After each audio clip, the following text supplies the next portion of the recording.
Boom, boom, boom, boom, boom, boom, boom, Chanka. How's it going, everyone? It's the Flying Pig here on Flying Pig United on Monday for a live episode of Monday Analysis, the show where we break down the Premier League action, get into Man United's performances, though we haven't played this week and we're playing tonight, so that won't happen in the show.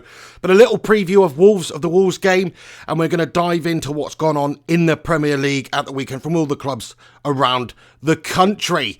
Everybody who's tuning in right now live, the eager beavers who are already in here, shout out to you guys. I'm talking about CJ Stansfield and Sons Contracting Solutions. That's right, shout out to your business pal. Marek Stachowski, Phil, Mike, that guy, soccer blogger, how you doing? Thanks for getting in here. Nice debate with you earlier. Liam Martin. Everybody who's tuning in, let's dive on into the show. Thanks to everybody who stopped by last night late as well. I was feeling very, very tired. I've had a good sleep until about midday today. A little sit in the garden, cup of coffee. I'm good to go. I'm ready to go today. Feeling rejuvenated, just like Manchester United right now under Ole Gunnar Solskjaer.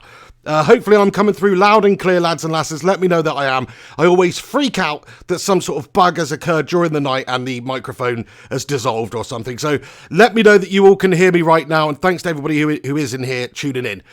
Right, let's talk about the weekend's football. So the big controversy surrounding the weekend was VAR. Or not even really VAR, but just the new rule that affected Man City's win over Tottenham. Because that's basically what it was. They did win that game. I can understand why they would be really annoyed. But actually, by the letter of the law, the new law says that if there's a handball in the build-up phase of an attack, which leads to a goal, then it is disallowed. Guaranteed disallowed. Absolutely. So that is the actual rule. That is the rule that needs to be changed back to, intentional handball. Because there was no way that that handball was intentional. It was like a flash in the pan thing. It's basically just pinged off. I can't even remember who it is now. And fallen to Gabriel Jesus. Gabriel Jesus stuck it away. And it's a legit goal, really. That is not a clear-cut choice or decision to make from the officials there watching VAR. It's not a clear-cut thing, okay? It's like such a little flash in the pan deflection, so I really do feel for Man City on that one. Spurs absolutely loving it. So lucky to get the result and get a point away from home in that game. They'll be absolutely over the moon about that because basically City have been robbed here of the win. But it's also hilarious. Like, as a United fan, it's good that both of our rivals dropped 2 points at the weekend there in that game. And of course, City fans absolutely heartbroken just seeing some of the reactions across social media.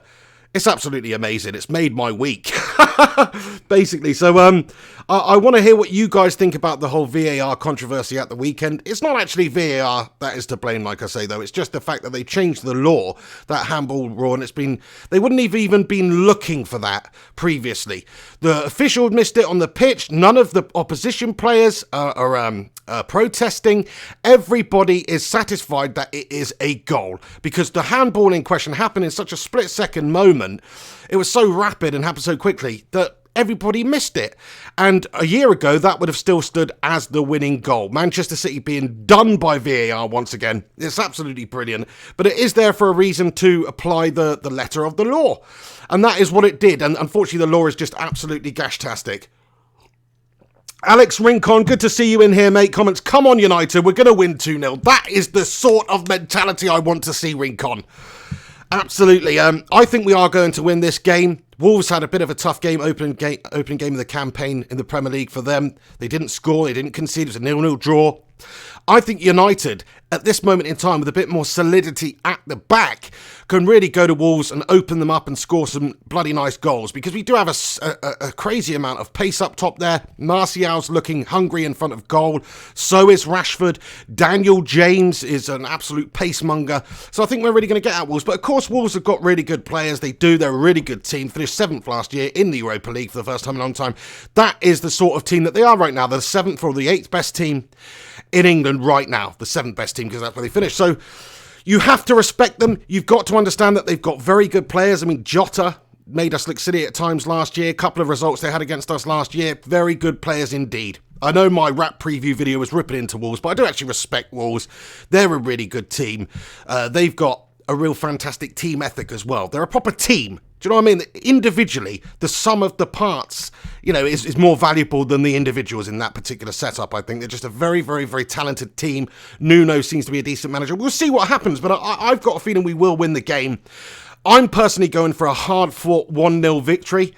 I think we'll be very solid at the back there. Maguire and Lindelof and Wan-Bissaka, I mean, they're so difficult to get past on their worst days, let alone if they do turn up and perform. So I think it's going to be difficult for Wolves to score against us. But United have to be wary of that counter-attack. We really do. You know, recently we see Wan-Bissaka overlapping. We've seen Luke Shaw overlapping, getting forward, leaving some holes at the back there. And the way that Wolves counter, the way that Wolves move the ball quickly with their pace in behind, you know, they can hurt us and hit us on the counter-attack. So we've got to be very wary of playing too gung-ho. But I still want to see Ole Gunnar Solskjaer set the team up with an attacking mentality, set the team out to go out there and win and score some goals and really take the game to Wolves, because we absolutely should be. I mean, there is a call for changing tactics. We didn't necessarily see that in the Chelsea game because we were at home and Chelsea were a little bit vulnerable at the moment. But United can't go out there every single week against the best opposition in the league and go and attack them and flood numbers forward. Sure, we can do that against the teams that are lower down, that are going to get numbers behind the ball and defend deep, and United are going to have to commit numbers forward to break them down.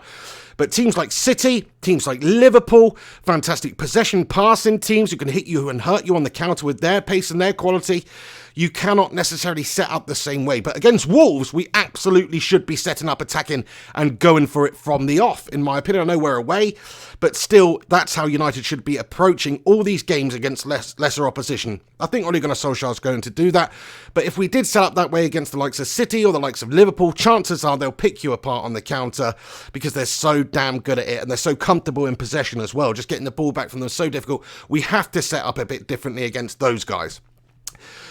Maybe not City so much, but Liverpool definitely. I mean, we've seen City and Liverpool have a few tussles over the last recent couple of seasons, and Liverpool have come out on top generally because they play such a high-pressing game and they close Man City down like you wouldn't believe, and that's what you've got to do. When Jose was manager, when we come up against City, he let them have it. He let them play their football in front of us, and then we close it down when they got to our third, basically, which I don't think is the right thing to do. It's just allowing them to work their chances and play, whereas what we should be doing is the Liverpool approach, actually. So the high press closed them down against City. Maybe that's a bad example, but you know what I mean. Everybody, thanks for getting in. Get your comments on the comments chat section live here, and I will go through them shortly. But I'm just going to talk a lot more COD on this episode of Monday Analysis. Just a few shout-outs. Viraj Palmer, thank you very much for stopping by. Furkan Ahmed, Jimmy James Computers, Voodoo Chili 333, Shays, Spliff Politics, Human Traffic fan in here. Love it. Nice one, brother. Morgan Free Person, everybody else that's tuning in live, thanks for stopping by. Let's get into it. So I do want to hear your thoughts on VAR. What I'm going to try and do with the live chat, I really appreciate everybody who has sent in questions and comments so far, and absolutely talk among yourselves. I'm fully aware that I like to chat a lot of COD, so I miss a lot of questions. I'll open up this video to questions a little bit later, and then, as you can see, the live chat is on the side of me here. So what will happen is I'll actually be answering the questions that are showing up on the screen live. I think that's a better concept than just me going back and reading comments that have been posted 20 minutes ago. By all means, absolutely talk along, get your thoughts and opinions in. I may read the odd one out here and there as I'm going along, but I just want to make sure that everybody can see the questions that I'm actually answering going forward. Right then, what else did I want to talk about? Yeah, so the VAR's covered. I think that's a calamitous rule change to have that if any handball in the build-up of an attacking phase is committed, because it should be an intentional handball. A moment like that can absolutely change the course of a season for a team. I mean, that's a huge blow to Man City there. I know they're going to pick themselves up and really they deserve to win that game. But I mean, that is a significant blow. 2 points dropped at home there, right at the start of the season. Very, very tough to pick yourself up from that. I know they will do, though, because they're just such an oiled machine. But yeah, I mean, I think VAR is absolutely fantastic for the game of football. We don't want all these situations where referees and officials are missing key decisions that impact the course of a season or impact the course of a game. Case in point, when we played Germany in the World Cup in 2010, was it 2010? And Lampard, I know we're going back a long time, but this is way before VAR was even being considered, and this was sort of the first thing that got the ball rolling in terms of VAR, was the England versus Germany game. when Frank Lampard had that shot, that free kick disallowed, even though it was about a foot over the line, and it was not disallowed, it just wasn't given as a goal, even though it was clearly a goal. Now VAR would have looked at that back, and it would have 100% been given as a goal. I have no idea how the officials missed that one anyway. It was a calamity, but that completely changed the course of that game, because that would have brought it back to 2-2, which means that going in at half-time, England didn't have to go out there and really get numbers forward and try and attack and cut Germany open. Germany then were able to sit back a bit and hit us swiftly on the counter-attack, which is why they went on to score more goals and batter us 4-1, I think it was. Whereas if we'd gone in at 2-2, the team would have set up differently. Second half, we'd have still been in that game. Who knows what could have happened? So I'm absolutely over the moon and ecstatic that VAR is in the game. I just think that particular rule change of the handball is a complete joke. And whoever's done that is having a nightmare, because it's going to destroy the flow of so many games, so many attacks, so many goals scored are going to be rescinded because of handballs. And sometimes, in that game against City, there's nothing you can really do about it. It wasn't an intentional, purposeful handball. It should have absolutely been a goal. So that's what I think about the VAR situation. It's not VAR's fault. It is the rule change fault. Absolutely.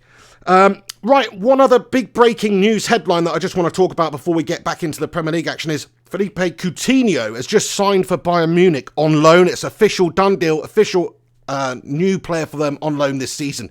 He's a hugely expensive player to go on loan, so obviously not in Barcelona's plans. Didn't feature as much as he wanted last year, although he's a fantastic player. It's just not really happened for him at Barcelona. It is tough to get into that side and break in there and stay in there and dislodge all the fantastic players that they've got. I did expect Coutinho to be able to do that. To be perfectly honest, I don't follow La Liga enough to really know the ins and outs. Maybe he played a shitload last year and was great, but it's just fallen out with whoever. I don't really know. But either way, big signing for Bayern Munich on loan. Maybe there's an option to buy at the end of the season. I'm not sure. He'll go on in there and obviously he'll do absolutely fantastically. A player that Manchester United could have probably done with this season. We saw what he did in the Premier League. Whether he'd come to us, obviously ex-Liverpool player, big rivals. If he was going to come back to the Premier League, it would probably be to Liverpool, who are the current Champions League holders right now anyway. And Kloppy and Liverpool, you'd think that they would actually want him back. Not enough to go out there and beat Bayern Munich to the signing of him, which is kind of strange because Liverpool, they didn't really strengthen in the summer. All these teams around them have. Liverpool, you could argue, are one of the few teams in the league that doesn't necessarily need to strengthen that much. They've already got players like Neil Robertson and Alexander-Arnold and Virgil van Dijk at the back there. Their midfield's fantastic. The likes of Mane and Salah and all these guys up top there, they're absolutely loaded. So they don't necessarily need to strengthen, but sometimes it's good to bring in some fresh legs, a new mind in there, just to keep everybody on their toes a little bit. Just to say, look, Felipe's in here to come in and do the job that you're not going to do it if you're not going to do the job. So, it kind of surprised me that Liverpool weren't interested in bringing Coutinho back just because he was so good for them. Maybe they didn't want to go back there, and repeat history like that and bring him in and maybe upset the current situation that's going on. So I can kind of get it from that point of view. But man, I tell you what now, it's a bit crazy. Maybe not the right player that United need right now. Don't want to bring in any mercenaries just for money. But he's a player that I think we could have absolutely done with this year. But then it's so unrealistic to actually make that happen because the rivalry of Liverpool, and also because there's other teams that are interested who have Champions League football and who will win domestic trophies like Bayern Munich, to even entice a player like that to United at the moment. We're not really in the market for those sorts of players. We're in the market for younger, hungrier players who've got something to prove, who are ready to take that next step up to the next level and be that top player. Like a Harry Maguire, he's come from Leicester City. They've won the Premier League in the last few years, but they're not one of the biggest clubs in the UK. Whereas Manchester United absolutely are, even though recently we've not been successful. So I think that is a big step up for Harry Maguire to come up to this level where the expectation's much higher. Leicester are not expected to even get into the top four. Manchester United are hunting for that top four spot. We're expected as a club to always be in the mix for the Premier League. Now, I'm not saying we're going to do that this year, but certainly in the next few seasons, Man United are going to have to get challenging for the Premier League trophy with that big of a club. So I think, I think that's probably a lot to do with it anyway, just the fact that we don't currently have the best situation going on at Manchester United, but we absolutely need to get back there. What else did I want to talk about just before we get into your comments and your opinions? Of course, it is the Wolves versus United game tonight. Come on, United! We're going to fricking batter them. So tune in live. I'll be doing a match companion starting about 10 minutes before kickoff, so about 7:50 tonight UK time, I'll be jumping on to get into commentating and just watching the game later on. So make sure you do come back and watch the game along with me, because I will be getting deep into it, let's just say. And I very much hope that United do the business. I'm really, really hoping that we do. If we don't, I'll be absolutely gutted. I really will. So I've said it before, United need a fantastic start this Premier League campaign. Ole Gunnar needs a fantastic start. The players need a great start.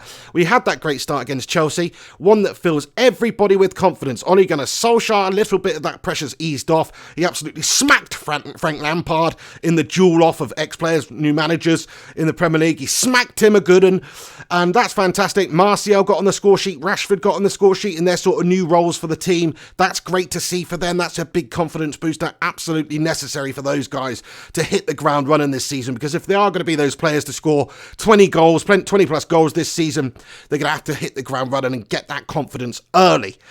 And plus, it just takes pressure off. If we get 2 wins out of 2 and we beat Wolves tonight, it really does take the pressure off the just a little bit. It allows us a loss at some point to somebody who's maybe a little bit unexpected. And of course, we don't want to lose. But what I'm saying is, we've started well. We put ourselves in a good position. We could be top of the table with a big win. You know, and that just eases the pressure off the squad and Ole Gunnar Solskjaer in particular quite a lot. Imagine if Manchester United had started like perhaps Chelsea have, or even worse. Let's say we lost the first game against Chelsea, we lose this game against Wolves, and we've got no points after 2 games. Man, the pressure would be on Ole Gunnar to turn it around and perform straight away, basically then. It would have to be do or die.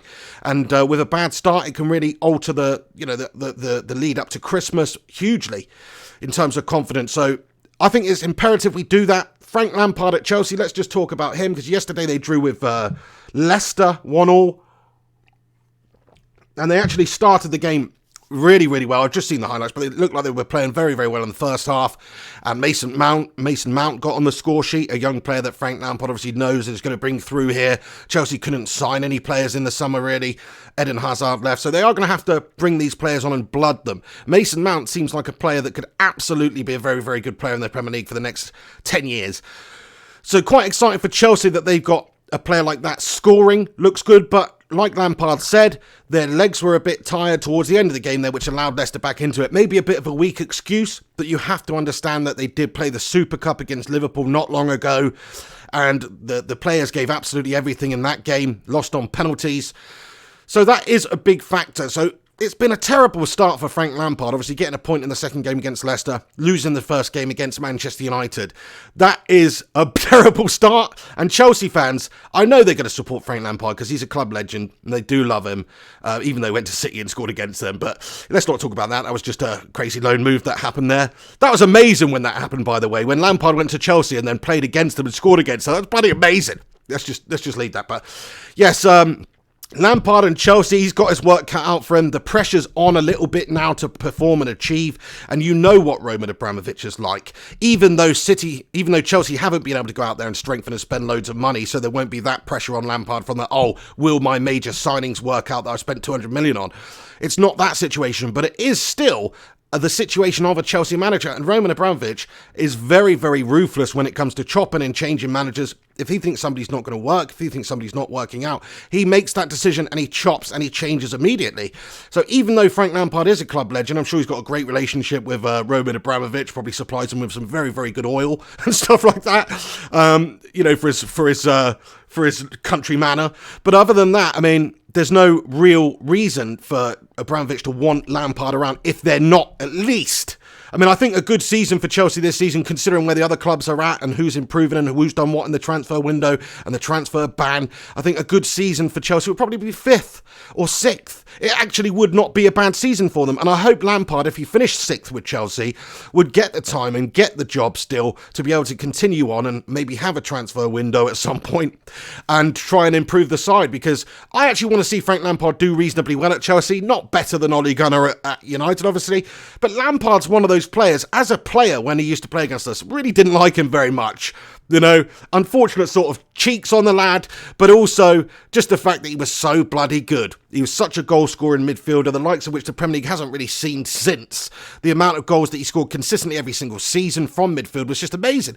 He was a fantastic player, and I didn't like him back in the day, but as time's gone on and he's retired, it's like the Ian Wright situation all over again. As a player, bloody despised him because he was so great against us. And he did have a lot of competitive attitude. I remember him stamping on Schmeichel once and me absolutely losing my shit as a little kid.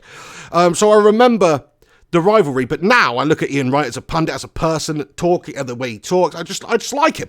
I like him. Same sort of thing goes with Frank Lampard. I want him to be successful in the Premier League. It'd be good for English managers to have an English manager managing at a top level like that. So I do wish Frank Lampard a little bit of luck anyway and hope that he turns it around. But equally, I'm very glad that it wasn't Ole Gunnar Solskjaer who's been in that position this season so far with a loss to a rival first game of the season and then picking up a point against Leicester.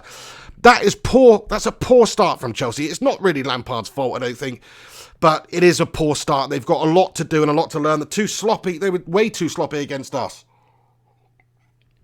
Right, guys. Let's talk about... let's talk about the Super Cup for a second, because we've just sort of brushed across that. Didn't have a chance to make a video talk about that. I sort of wanted to. I was working a lot. Now, Liverpool won the Super Cup and celebrated like it was the Champions League once again. I mean, fair play to them. They won on penalties there. Adrian making the save. Of course, they won at the weekend 2-0. I mean, fair play. Look, Liverpool were a very good team. I thought Chelsea, though, probably deserved the win. Frank Lampard, let's talk about Frank Lampard again for a second, because I feel bad for that man. I saw something the other day, a stat which said that since the inception of the Super Cup, which I think was like from the 50s or the 60s, or a very long time indeed anyway, there has only ever been 2 Super Cups which have gone to penalties, and Frank Lampard lost both of them, once as a player and once as a manager. Oh, that's got a sting, Frankie. So that's an interesting point anyway. Anyway, enough about the Super Cup. We don't really care about that, do we? Do you know what I mean? Right, guys, I'm going to... let's talk about the other Premier. I was going to get into your comments, but before I do that, let me just finish the roundup of the Premier League, because that is what I have sort of titled this video, the Premier League breakdown. We've talked about Leicester and Chelsea. We've talked about City and Spurs. Let's talk about Arsenal, who beat Burnley 2-1. I think 2-1. And it was Lacazette with a lovely finish, lovely improvised finish from the floor. Basically, he's being pulled down to the ground. He manages to slot it away. Great bit of sniping from the lad. And He's continued as he left off. Last season, he scored plenty of goals. He's always looked a great player since coming into Arsenal. Very impressed with him. Aubameyang got the other goal, and he very nearly scored one before that as well, which was just excellent move and control. He's such a good player, he is. I mean, he's not the complete package, but in terms of just a pacemonger who can get in behind and slot the ball in the back of the net, he is very, very good indeed. So I think Arsenal have got themselves a ridiculously good strike force there. One of the best in the Premier League, no doubt about it. Lacazette and Aubameyang, expect to see that on those names on the score sheet pretty much every single week. I truly believe Arsenal have improved themselves a lot. Cabellos, or whatever his bloody name is, had a really good game. He's in on loan this season. And he had a really good game and pulled the strings in the centre of the park there. And Aubameyang and Lacazette capped them all off. So I think Arsenal, with the improvements that they made at the back there, David Luiz coming in. Look, David Luiz isn't the most solid player in the world, but he's absolutely a leader. He's absolutely a character in the dressing room, and he is better than what they had at the club before. He still does leak goals. He still does make the odd error here and there. He can be reckless, but he's just a great all-round footballer. And I think when you've got somebody playing a centre-back like that, it really would help a team like Arsenal, who do like to play out from the back, who do like to play possession-style football. And David Luiz will only help them there. Of course, Tierney's come in there. They've improved their lot quite significantly in this summer transfer window.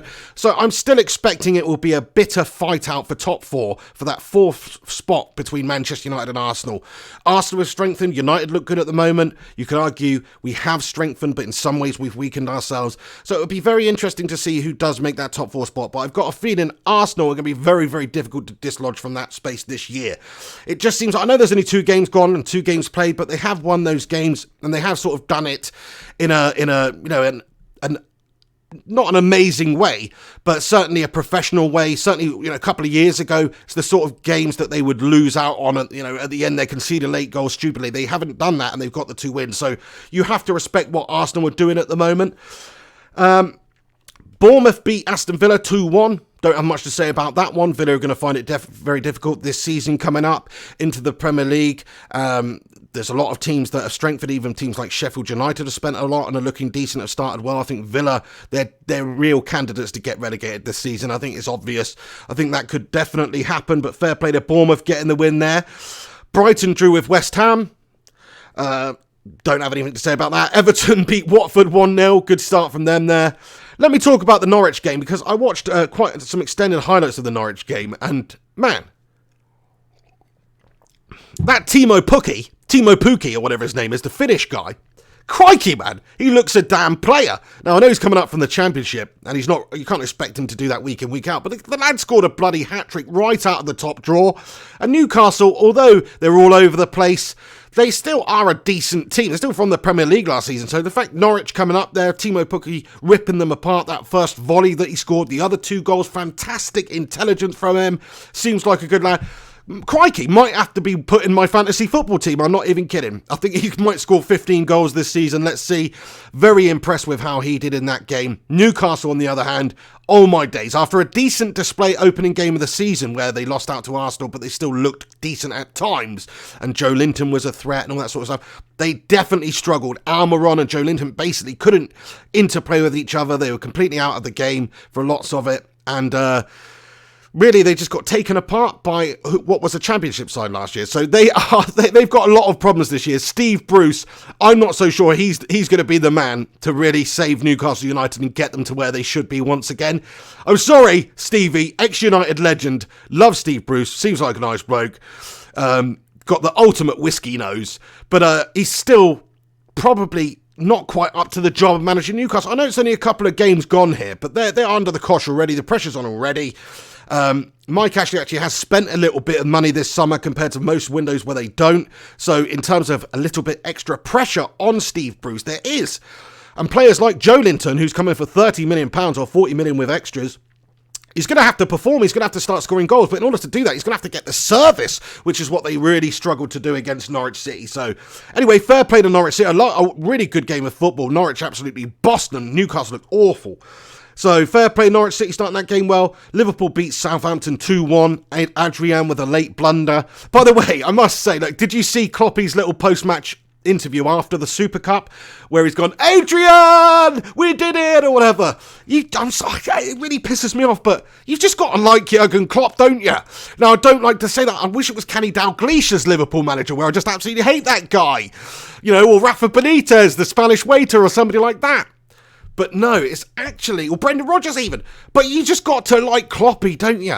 Sorry, United fans, if that's blasphemous. I mean, but he just seems like such a funny guy, such a cool guy. I mean, let's talk about six, baby. And even as a United fan, I've got to just go, God, if he was my manager saying that sort of stuff, or doing these funny interviews after games, I'd bloody love him. So I do like Jurgen Klopp as a person.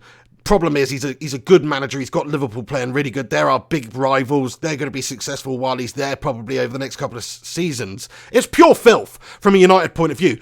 But I just like him. I just like him as a person. What can I say? Maybe some of you would disagrry with me on that and think that he's just a complete sauerkraut. I don't know. But I personally really like the guy anyway. Right, what other results happened in the weekend? I think I've talked about all of the results now. Yeah, City and Tottenham drew 2-2, Chelsea and Leicester 1-1. So that's the roundup of the Premier League results. If Manchester United can get a big result against Wolves tonight, we could go top of the table. I know that's a big if, but we could absolutely do that, and that would just be amazing to see United, only after 2 games, I know, but see Manchester United sitting atop of the Premier League table. It just feels right. It would feel right.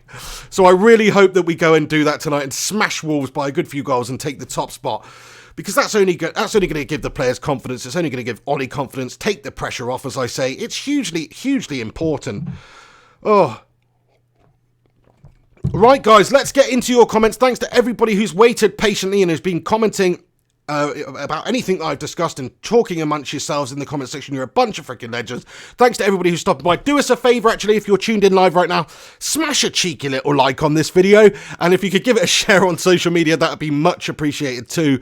This is a weekly show. For anybody that doesn't know, I do a Monday analysis live show every single Monday, just about half an hour to 45 minutes, something like that, where we talk about the Premier League action, get into United's performances a bit more, but obviously we're playing on Monday tonight, so that's not what this Monday analysis is about, but I wanted to talk about some of the other games, some of the other results, and we do this every single week. So if you're not familiar with the show, keep a lookout next Monday for Monday analysis, and like and subscribe and all that good stuff for now. Right, guys, let's get into your comments. Alex Rincon comments, Klopp is a great manager. I saw an interview he did where he talked about how short keepers are overlooked. I like him, but he's a scouser. Yeah, that's sort of how I feel about it, really, Alex. You know, he's a scouser. We've got to hate him for being the manager of Liverpool, but as a dude, he seems pretty cool. Steph Harringtonio, how you doing, Steph? Comments, how can anyone not like Klopp? The guy has class and has got charisma.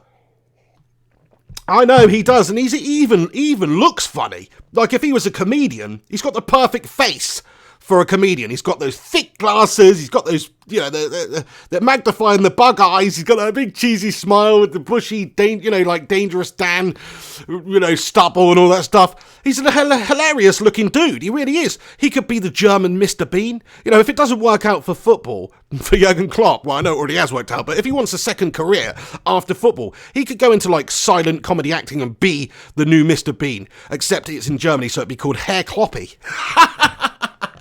Herr Kloppy. Who wouldn't watch that? I'd watch that. Don't let him speak. He doesn't need to speak. Just a silent actor, Herr Kloppy. That's what I'd watch. Matt Lewis comments, how you doing, Matt? A good result tonight would calm all the nerves, as last year's terrible results would then be put to rest and the doubts cleared up slightly. Very well said, Matt. Yeah, good results, very important for us tonight. Good start. Last year would be forgotten about to an extent. It is a new, clean slate, and if we start well, that's the thing, if United win the first 4 or 5 games, just before you know it, the players are going to have the confidence, the manager's going to have the confidence to maybe think about challenging. And I know that's crazy, and over the course of 38 games, we just don't have the squad capable of doing that right now, I don't think, unless we really strengthen in January. But it would still give the players that confidence, and that's what I want the players to have, is even if we can't win the league, I want them to think that they can win the league. I want them to be in with a shout of it. And that would be amazing. Bearing in mind that we were 32 points off the pace last year, I think it's a very, very big ask for us to go anywhere near and do that. And I'm just talking about speculatively. I'm not getting carried away. United are not going to win the league this year. All I'm saying is if they win the first 5 games, the players will start to believe that maybe they can just go and do an upset. Look at Leicester City. That was all based on momentum. They weren't great before, they've not been great since, but that season, it was special. The players, the manager, it was all gelling, it was all going right. And after they kept on winning and kept on winning and kept on winning, they had the belief that they could keep on winning and that they could go and win the league. And that's why they did. That's basically the crux of it. So I think that winning breeds confidence, winning breeds winning, and if United keep on winning, then it's only more likely that we'll win more games this season and finish higher up the table. Comment from Heron Coco comments, De Gea is the captain if Ashley Young isn't playing official. Yes, basically it. De Gea is basically the captain, isn't he? I'm happy with that. Not crazy about goalies being captains, but Ashley Young isn't going to play much, even though he's club captain. He's basically club mascot, like I say. I'm happy with De Gea as captain. Little Z says De Gea or Maguire should be the captain. Respect, I think Maguire will be a future United captain. Right now he's just come in. We could make him captain, but De Gea wants to be captain. He's been at the club a lot longer. He is Manchester United in a lot of ways. So it does make sense, but I think in the future you will see that. Alex Rudd, how you doing, mate? Comments with a super chat. Herr Boner. Mr. Bean in German, or Herr Burner. Burner, probably pronounced. I love it, Alex. Herr Burner. Starring Jurgen Klopp as Herr Burner. It'll be absolutely fantastic. And instead of like a Mini, he's driving around in like, what's the shitty little German car? I don't know. German car's obviously good, like an Audi A1, but a battered up one from all the accidents that he's had. That'd be fantastic. Seriously, comments, I remember seeing Scott McTominay play some quality forward passes last season. It's games like tonight where he needs to continue this as to help out Pogba feed the forwards. Great shout, mate. McTominay's going to have to step up this season. or at least he's got the opportunity to, because it does seem like Ole Gunnar Solskjaer is favouring him in that midfield too, with McTominay and Pogba. I like the mobility of them compared to the likes of Matic. I know McTominay's not the most mobile of players. He's a bigger sort of unit lad. He's not a sprinter. He's not a Kante. He's not a terrier like that, but he's not far off. And above that, he's great at getting forward. He's great at judging the game. And he's also a very good passer of the ball, like you say. And that's what we need. But ideally, what we want is just somebody who can take the pressure off Paul Pogba a little bit defensively, because we are going to play Paul Pogba in that midfield too. It seems like in that deeper role, and it does make sense at the moment with the squad and the players that we've got to do that, even though it's not necessarily a role that he loves. He'd probably prefer to be in behind the striker or further up the pitch where he can influence attacking phases a little bit more. But I want McTominay to be that guy who partners with Pogba and frees Pogba up a little bit, so Pogba can get forward a bit, so Pogba can get his head up and ping those fantastic passes that we saw from him in the Chelsea game. So McTominay is very vital to our cause this season. It's one of those things, he's a great talent, he's got lots of bags of potential, but do we really expect to see McTominay do it week in, week out right now? I don't think it's fair on the guy. He's barely had a season in the top flight. You know, he's been in and out the side a little bit, featuring here and there, being brought on very, very slowly, which is very good to see, rather than being thrust in there. But now he is thrust in there at the deep end, and now he's going to have to sort of perform. And that's not an easy task to do for somebody who doesn't have the most experience. That's all I'm saying. It's kind of not fair on McTominay to have this pressure on him. But I do hope that he does continue to do as he has in pre-season. He looks a fantastic talent. I just love the leadership. I love the fact that he bleeds red. You can see that he loves playing for United. That's what I want. I want players who relish the opportunity every single time they go out there on the pitch. We've got a comment here from Jay Harrod, who says, come on, McTominay. Absolutely lots of people wanting McTominay to succeed at United. He just seems like such a good lad. So young, leadership qualities as well. That's what we need at United. We need characters in this side, not bottle job merchants, not prima donnas, not mercenaries. People like Sanchez, he can do one. You know, I'd rather take 11 McTominays over 11 Sanchez's every single day of the week. Just because he's hungry, he's got something to prove, this lad. Comment here from Box says, Maguire, Lindelof are back two for the next 5 years. Absolutely, potential for that is huge. Could be the next Rio and Vidic. I truly believe that. I haven't said that for a long time. Jones and Smalling weren't going to be the next Rio and Vidic, were they? But Maguire's come in there, £80 million signing. We know what we're getting with him, hopefully. He already made United's backline look a lot better in that game against Chelsea. Lindelof has improved so much over the last couple of years. Probably the most improved player in United's side. Because when he first came in, couldn't really deal with the Premier League right away. He looked a little bit ropey at the back there, but he's come on so much, such a great ball-playing defender, and having two really good, comfortable ball-playing defenders, it's only going to make things easier for United at the back, and we won't lose the ball so much, and we won't make these silly errors in the final third and gift the opposition the opportunities. Shout out to Man United Van Cam, Boom Chanker, Kevin Ashford in the house. Check out his YouTube channel if you've not seen it. I'm sure you have, but the guy's a top bloke. He comments, big season for Rashford and Martial. Thumbs up. Thank you for your comment there, Kev. Yeah, it's a big old season for United, particularly the players that need to step up like Rashford and Martial. They've had a couple of seasons now where we've sort of let them off having a really inconsistent game and an inconsistent time at United. One game they're fantastic, next game they're bang average. That cannot happen at United. You've got to give a solid performance every single week and have a good impact every single week, or at least try the very, very most. Now, Martial was in and out the side, used his substitutions, played in different positions. I can understand it. Now you've got to step up though, Martial, because you've been given that number 9. Ole Gunnar shown the faith in you to make you that goal scorer for United. It's a role that I'm sure he's relishing. He wants to be that number 9. He wants to bang in the goals, 100%. I think he's naturally a very good goal scorer, a very good finisher, very intelligent, beating defenders and things like that. And he could be the next Thierry Henry. We always say that, but he actually could be. But Thierry Henry was, he got better as he went on. When he was at Monaco, he played out wide. He turned into that goal scorer striker when he was at Arsenal later on. Martial, now's the time that he's going to have to do that. He's the focal point now of Manchester United's attack. And if United are going to have a successful season, he's going to have to bang the goals in, isn't he? Absolutely. And same goes for Rashford, and not just creating goals for Rashford. I know that front three, we've got Martial out there on the loan. Rashford's going to have to chip in with 15, 20 goals this season as well. But in terms of wing play, in terms of interplay, he's going to have to really step his game up too and be the provider sometimes. I know we've seen him taking it wide and not getting the balls in recently too well. When he looks better when he cuts inside and has a pop and things like that, which is great, playing like sort of inside forward role if you like. But I do want to see him develop in terms of a wide player too. He's got the pace. We saw in that Chelsea game how much joy we had. Anytime we got the ball back, we pinged it down the left to Rashford. He's waiting for Martial to make up ground there, or it's the other way around. Martial's taking it wide and Rashford's going inside, and they were interchanging all throughout that game, and that's brilliant to see. They're going to have to keep doing that, and they're going to have to keep scoring goals. Thank you very much for your comment, buddy. Much appreciated. And just so everyone knows, recently got a new setup. Kev Ashford, I've been really wanting to do some sort of video with him for a while, so we're definitely going to try and do that very, very soon. We've messaged each other on Twitter, so keep a lookout for that. And in the meantime, obviously check out his channel. And yeah, but thank you for getting involved. Ryan Lim comments, hey Pig, if Sanchez leaves, do you think with just 3 strikers in Rashford, Martial and Greenwood will be enough this season? Not really, no. Not with any injury problems. I mean, if they all stayed fit, it would be enough if Martial and Rashford are doing the job. But you do need people in there to keep them on their toes, and a 17-year-old lad is maybe not the right person to do that, because you do need somebody keeping everyone honest, keeping everyone humble, and trying their absolute hardest. I think we've got the lads that are going to do that anyway. But I think if there are any injury problems up top there to the likes of Martial or Rashford, then it's going to be a very big problem for United, because a 17-year-old is going to have to come in and do the job. So in that regard, we are very, very light, or unless you're going to play Lingard up there or whatever, which we have seen occasionally in the past, but he's not a striker. We are very light in that area. We 100% should have got a backup, just some sort of a backup to come in if Lukaku was going, because Lukaku was somebody who scored 1 in 2 goals a game. 1 goal in every 2 games for us. So that's not a bad record. I know it doesn't tell the story, because some of those were, 2 goals against, whatever, and then he'd just go missing in another game.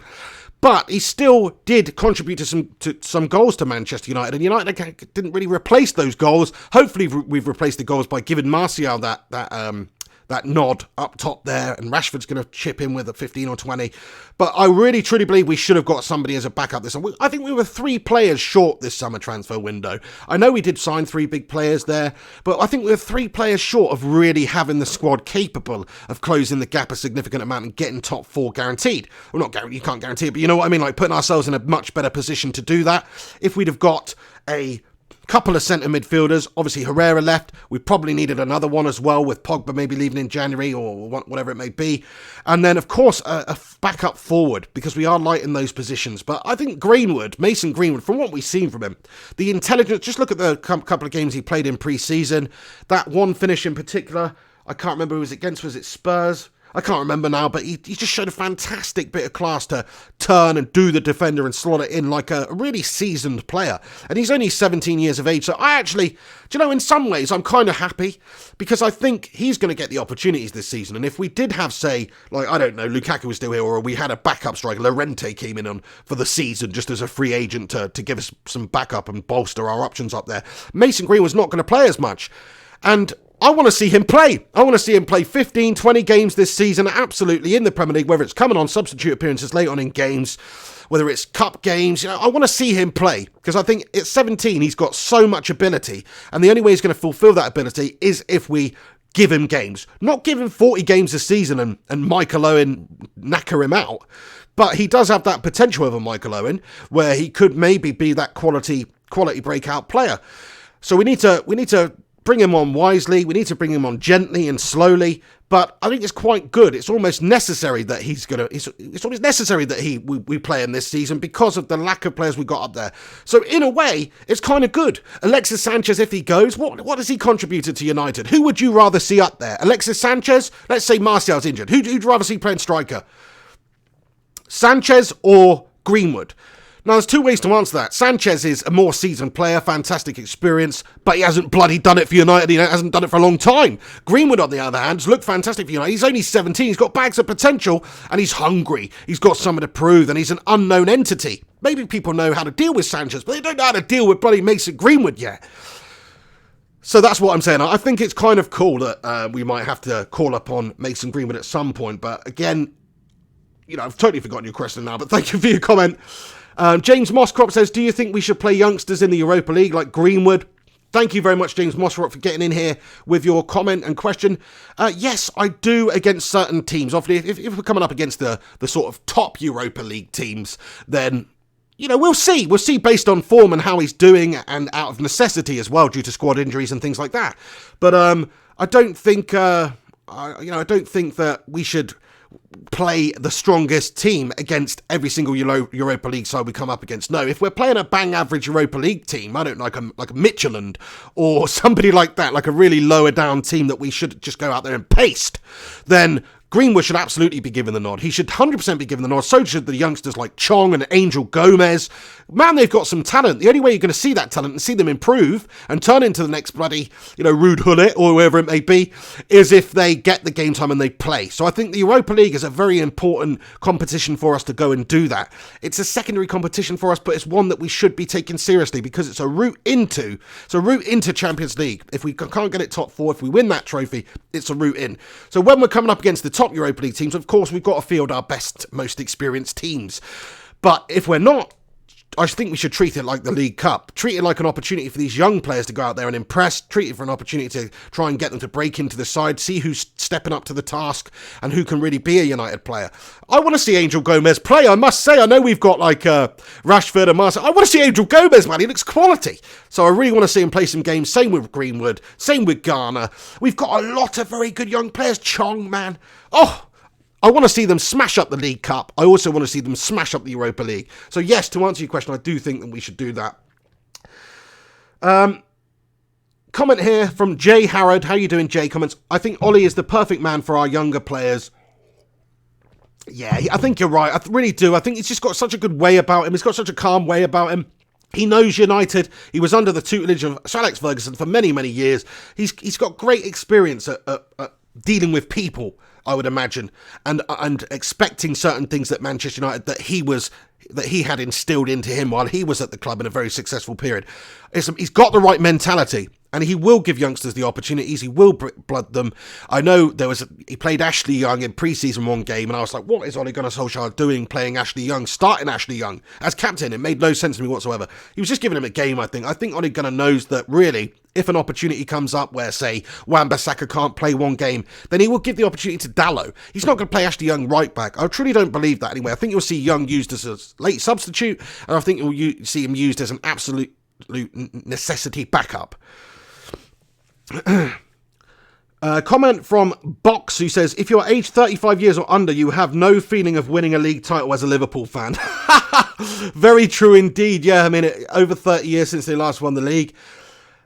It could be their year this year. It really could. I still think City will do it, but I still think that they're absolutely going to be in with a shout of doing it. And it pains me to say that. They won the Champions League last year. They're the current holders. They finished second to City by a point. Fantastic points haul that they got, 97 points, whatever it was. Incredible season that they had. They'll build on that. They'll continue with that. I don't think they'll get the points tally that they did last year. I think it'll be more closer to 90. I think that was a crazy season. But, you have to respect Liverpool at the moment. I hate to say it. Comment from Ubazee comments, Garner is quality. Absolutely, yeah, good young player. Want to see more from him. Heron Coco says Garner is top class. Hope Ole Gunnar Solskjaer does use him. Like, if there's problems with McTominay and problems with Pogba, Garner should be given an opportunity. He's a good young player. Whereas, like, Fred, Matic, we've seen those guys to an extent. I'd rather see Ole give the youth players an opportunity and have a bit of faith in it. Voodoo Chili comments, I can't believe United fans are happy with Lukaku and Sanchez leaving. That's about 40 goals of international quality out the door. Your coaching sucks. What chance are the youngsters being developed? Fair play. Well, it will actually increase the chances of the youngsters developing, no doubt about it, if Lukaku and Sanchez are gone, because those are the experienced players that you almost have to put in there just because they're a big name. I don't like that. I think that's what Mourinho had a mare with. He was basically playing these players based on their names and not actually on performances. And you can't do that. You've got to give players opportunities. And United has always been the club that's brought youth through. Class of 92, back in the day, Busby Babes. We've always brought players through. That's what United do, and great players too. And if we're going to continue to do that, then these players are going to have to get game time. They're going to have to get games. So, okay, look, I'm not happy we necessarily didn't get the replacement or a backup for Lukaku leaving, but Lukaku and Sanchez, they're not the best players in the world for us. They actually are good players, but they're not the best. They haven't been good for us. They're not the right fit for us. For whatever reason it may be, they just haven't worked out. I'd much rather, sorry Voodoo Chili 333, I love your comments throughout these live streams, but I must say that I think that I'd much rather see people like James playing over Sanchez, or people like Greenwood playing over Lukaku right now. I just would. Same reason I'd rather see Ghana play over Matic, because those players haven't performed for United, and the young players are looking great. When they come in, they do perform, and they're only going to perform better the more experience they get. And to get the experience, they've got to play. Do you know what I mean? Phil says, spot on, Pig. Thank you very much. Lalu Pato, thank you for your comment as well. Much appreciated. I'm not going to read it out, but I doubt it. We'll see. I'm trying to get more content out on the live stream, on the channel, just live streams and things like that for games. I am doing the match companions night. It's fantastic, actually. I've sort of got this situation with work now where when Manchester United are playing, I can have that night off or that day off. Used to be the case. Last season, I barely did any match companions. I was bloody working every single time United were playing, pretty much, or to the point where I could only watch the certain points of the games. And I did see a lot of the games, of course, but in terms of just like actually being ready to set up and do a live stream and things like that, it just wasn't that feasible many times last season. I did do it a few times, but this season, I've got this set up with work where I can just do it for every single game. So I will do, because I love doing the watch-alongs, I love doing the match companions, I love interacting with you guys and commentating on the games, because I sort of do that as well. I'm no John Motzer or anything, but I do try and commentate the games for anybody who's not able to watch the games. So if you enjoy my style of commentary, which is, it's not the... It's I don't know, I guess it's animated, it's real, it's raw, then you probably will enjoy the watch-along match companion tonight and in future. So make sure, if you've never seen it before, if you've not watched along, if you're watching some of the other channels maybe that do those and are very successful at it, and fair play to them, but you want a different vibe, come and check out the Flying Pig United live stream. That's all I'm saying for when the games are on. Like tonight, when we smash Wolves 3-0. All right, I'm going to stick around just for a couple more minutes, guys. Man, I just don't know where the time goes. Like last night, I popped on. I was going to do a 15-20 minute video. I was there for a freaking hour. Today, I was going to keep it to half an hour because I do have to do some things around the house and get some things sorted this afternoon and tonight before the Manchester United game kicks off at 8 p.m. Come on, United. So I can't stick around too long. But again, I just rambled on and talked absolute cod for 50 minutes here.